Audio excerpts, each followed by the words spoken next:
Hello again, it's Dolev from Vizimex. In this video, I will show you how to set up the relevant experiment at the lab scale to develop the process from an engineering point of view. As we've seen in the previous videos, Dr. Mixwell will be with us and assist me with the discussion and explanations. Let's get started! From the video Influence of Mixing in the Process, we're going to determine how to set up the lab equipment. Our purpose is to make relevant lab-scale experiments in order to reproduce and analyze conditions in the production equipment. In this example, we can assume that the reagent feed position and impeller rotation velocity are two parameters that can be varied at the large scale in order to minimize formation of byproduct. We have finished our calculations and we found that the feed position close to the impeller with a high impeller rotation velocity helps to achieve our goal and to get good results. In order to confirm this conclusion, let's perform some evaluations in our lab equipment. We're going to use experiments to evaluate the influence of the reagent inlet feed position and the rotation velocity of the impeller on the purity of the reaction product. Then, we will compare the obtained data with the results of calculations.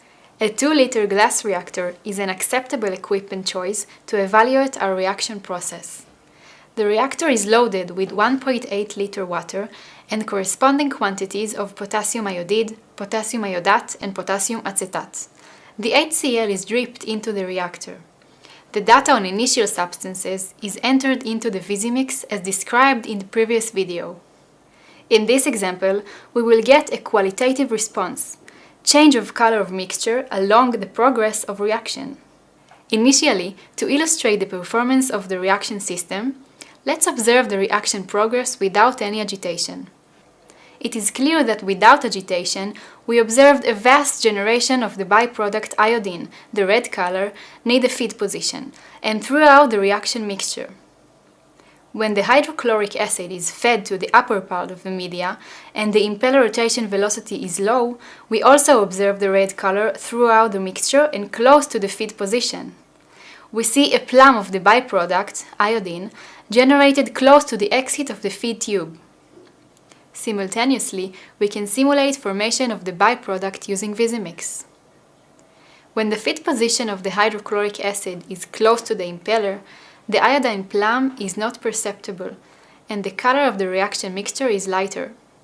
It can be seen that the concentration of the byproducts predicted by Vizimex in this case is also much lower.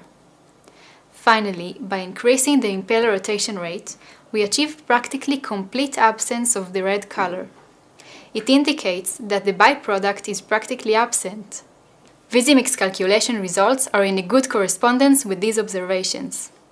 And here are the conclusions of our experiments.